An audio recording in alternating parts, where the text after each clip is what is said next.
2011 पाकिस्तान। दरिया खान का एक मोहल्ला जहां इंसानों को खाने वाले दो भाई रहते हैं। यहाँ रात को कब्रों से मुर्दे निकाले जाते, हवा खून और खौफ से भरी होती।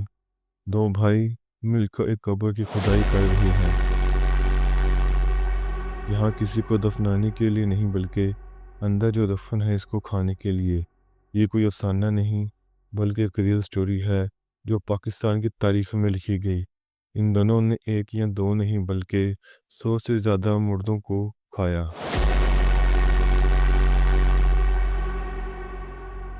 अप्रैल 2011। दरिया खान में एक 24 साल लड़की रहती है, सारा परवीन। सारा का एक छोटा भाई है, एजाज हुसैन। दोनों दरिया खान में एक साथ रहते हैं। सारा और इसका भाई एक दूसरे के लिए पूरी दुनिया थे। सारा को अपने भाई से बहुत मोहब्बत थी, लेकिन एक बीमारी ने सारा और इसके भाई के तमाम ख्वाब अधूरे कर दिए। सारा को कैंसर था और वो अपने आखिरी दिन गुजार रही थी। एक दिन सारा ने अपनी आखिरी सांस ली और इस दुनिया से रुखसत हो गई। सारा के इंतकाल पर सब बहुत दुखी थे। सारा को दरिया खान में कब्रिस्तान में दफना दिया गया। घर वाले और रिश्तेदारों का ख्याल था कि सारा जिंदगी के दुख और तकलीफ़ों से आज़ाद होकर कब्र में अब आराम से रहेगी, लेकिन किसी को भी आइडिया नहीं था कि कब्र भी इसके लिए महफूज नहीं है। इसे कब्र में भी चैन नहीं मिलेगा। सारा की कब्र ने कैसे मिस्ट्री और खौफनाक हकीकत का दरवाज़ा खोला, जिसे हर कोई डर और खौफ में मुब्तला हो गया। सारा ने एक ऐसे राज से पर्दा उठाया जिसे पूरा पाकिस्तान एक बार सख्ते में आ गया। अगले दिन जब एजाज अपनी बहन की कब्र पर फतह पढ़ने गया तो उसने कुछ अजीब नोट किया। कल को कब्र इन्होंने बनवाई थी, वो आज मुख्तलिफ नज़र आ रही है। कल इस कब्र पर फूल पड़े हुए थे, आज कब्र की मिट्टी बिखरी हुई थी। ये सब देखकर एजाज डर गया। इसे अजीब अजीब ख्याल आने लगे। इसने अपना हाथ अपने दिल पर रखा और सोचने लगा, कल जो कब्र बनवाई थी, आज इसकी क्या हालत है। कब्र पर मिट्टी बिखरी हुई थी और ज़मीन भी नरम थी। एजाज ने कब्र पर हाथ फेरा तो मिट्टी नीचे धंस गई। एजाज ने जल्दी से गोरकन को बुलाया और उसे सारा माजरा बताया। फिर एजाज और गोरकन ने मिलकर खुदाई की तो दोनों हैरान रह गए। जब कब्र की मिट्टी हटाई और कब्र में देखा तो वहाँ कोई लाश नहीं थी, कब्र खाली थी। कोई सारा की लाश को रात को निकाल कर ले गया। यह मंजर देखे एजाज ज़ारो गितार रोने लगा। कोई इसकी बहन की लाश के साथ क्या करेगा। वसवसों और अजीब ख्यालात से एजाज का दिल टूट रहा था। एजाज ने कुछ लोगों को साथ लिया, पुलिस स्टेशन चला गया। पुलिस को सारी कहानी सुनाई। पुलिस हरकत में आई और इन्वेस्टिगेशन शुरू कर दी, लेकिन पुलिस के पास कोई सबूत नहीं था। पुलिस अपने तौर पर इन्वेस्टिगेशन करती रही, लेकिन कुछ समझ नहीं आ रहा था। फिर अचानक एक दिन कब्रिस्तान का गोरकन पुलिस स्टेशन गया और बताया कि मुझे कुछ लोगों पर शक है। गोरकन ने कहा कि यहाँ दो सगे भाई रहते हैं, वो एक नीम के दरख्त पर बैठते हैं और कब्रिस्तान को अपना घर कहते हैं। गोरकन ने मजीद कहा कि 1 साल पहले मैं रात को कब्रिस्तान में नीम के दरख्त पर किसी को बैठा देखा, ऐसा शख्स जिसकी आंखें अंधेरे में चमक रही थीं। गोरकन ने बताया कि जब मैंने पूछा कौन हो तुम, तो वो दरख्त से नीचे आया और भाग गया। मैंने इसका पीछा किया तो वह घर के अंदर चला गया।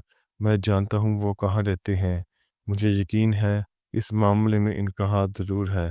गोरकन ने मजीद कहा कि सारा की लाश गायब होने से एक रात पहले मैंने दोनों भाइयों को कब्रिस्तान में देखा था।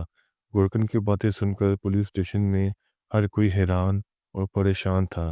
गोरकन ने दोनों भाइयों का एड्रेस बताया और पुलिस ने फ़ौरन एक्शन लिया।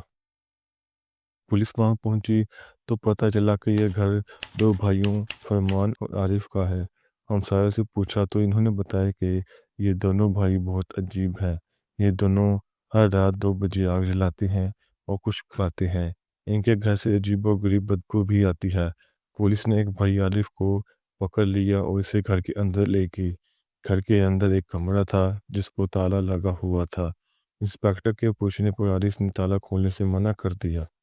जब इंस्पेक्टर ने आरिफ को एक थप्पड़ मारा तो आरिफ ने फ़ौरन ताले की चाबी दे दी। जब ताला खोला तो अंदर एक बड़ा पतीला पड़ा हुआ था जिसमें गोश्त उबल रहा था। पतीले के पास कुल्हाड़ी और चाकू पड़े थे। ऐसा लग रहा था कि यहाँ गोश्त काटा गया हो। आरिफ ने बात बदलते हुए कहा कि कल मुर्गी लेकर आए थे, आज उसी का गोश्त पका रहे हैं। पुलिस ने इधर उधर देखा तो कुछ ना मिला, लेकिन सबका ध्यान फर्श पर चूंटियों पर गया जिनके मुंह में कुछ था, जो एक बोरी की तरफ जा रही थी जो पलंग के नीचे थी। जब पुलिस ने वो बोरी खींची तो सबको अजीब बदबू आने लगी। बोरी को खोला गया तो पुलिस ने देखा बोरी के अंदर सारा की लाश थी, वो सारा जिसको पुलिस ढूंढ रही थी। सारा की लाश में इसकी टांग नहीं थी। जब इंस्पेक्टर ने पूछा टांग कहाँ है तो आरिफ उस पतीले की तरफ देखने लगा, जिससे सबको समझ आ गया वो मुर्गी नहीं बल्कि एक इंसानी टांग पका रहे थे। पुलिस ने दोनों भाइयों को गिरफ्तार किया और जेल भेज दिया। इंटेरोगेशन में दोनों भाइयों ने दिल दहला देने वाले इंकशाफात किए।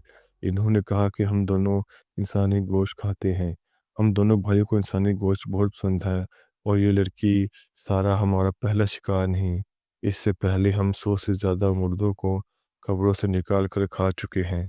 इंसानी दिल और दिमाग हम दोनों का पसंदीदा खुराक है, इसके लिए हमारे बीच अक्सर बहस भी होती है। इन्होंने कहा कि हमने अपने बच्चों की लाशों को भी ऐसे ही पका कर खाया। हम इंसानी गोश्त खाते हैं, इसके लिए अब हम कत्ल तो कर नहीं सकते, इसलिए हम दोनों भाई कब्र से लाशें निकाल कर खाते हैं। अगर हम इंसानी गोश्त ना खाएं तो हम दोनों बीमार हो जाते हैं, और अगर हम बीमार हो गए तो वो कभी खुश नहीं होगा। वो कौन, ये एक राज है। दोनों भाइयों को कोर्ट पेश किया गया। दोनों पर कोई कत्ल का इल्ज़ाम नहीं था, लेकिन इन पर इल्ज़ाम था मुर्दे खाने का। पाकिस्तान की लॉ बुक्स में ऐसा कोई कानून मौजूद नहीं, तो जज ने दोनों को कत्ल नहीं बल्कि लाश की बेशर्मती की सज़ा सुनाई और दोनों को 2 साल की सज़ा दी गई। 2013 जब ये दोनों भाई जेल से बाहर आए तो दोनों वापस दरिया खान चले गए। साल 2014 मोहल्ले वालों को इस घर से फिर से वही बदबू आई और घर में कुछ पक भी रहा था। पूरा मोहल्ला इकट्ठा हुआ और इनके घर वही जमा हो गया। पुलिस को भी इतला दी गई। जब पुलिस आई और घर के अंदर गई तो वहाँ का मंजर पहले से भी ज़्यादा खौफनाक था। अंदर पतीले में फिर कुछ पक रहा था। इस बात किसी इंसान की टांग नहीं बल्कि एक बच्चे का सर पक रहा था। पुलिस के पूछने पर दोनों भाइयों ने बताया कि बाकी जिस्म तो हम खा चुके हैं, अब सर की बारी है, वो पक रहा है। इस बाद दोनों भाइयों को एंटी टेरर कोर्ट में पेश किया गया। दोनों की कमाला सुनकर जज दोनों को 12 साल की सज़ा सुनाई और दोनों को जेल भेज दिया गया।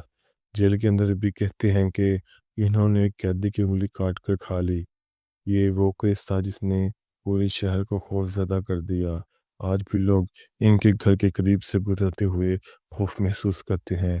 सबसे खौफनाक बात, इन दोनों भाइयों की सज़ा 12 साल की थी, जो 2014 से 2026 तक थी। अभी 2025 चल रहा है। एक साल बाद 2026 में दोनों रिहा हो जाएंगे। बाहर आने के बाद ये दोनों भाई इस इलाके का रुख करेंगे।